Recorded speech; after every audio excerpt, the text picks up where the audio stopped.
After signing the contract, we will schedule the installation date. Step 1. Equipment and materials. Before we come to your house, we will ensure that all the necessary equipment, tools, and materials for the installation are ready. Step 2. Arrival and setup. When our technicians arrive at the customer's home, they will introduce themselves and discuss the installation plan.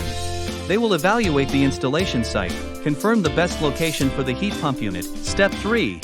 Mounting and connections. The technicians will securely mount the heat pump unit on a suitable location, following the manufacturer's instructions and local building codes. Step 4. Customer education. Once the installation is complete, the technicians will explain the basic operation of the heat pump to the customer. They will provide instructions on how to adjust settings, maintain the system, and troubleshoot common issues.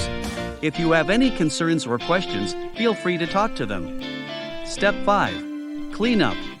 They will clean up the work area, remove any packaging materials, and ensure that the customer is satisfied with the installation.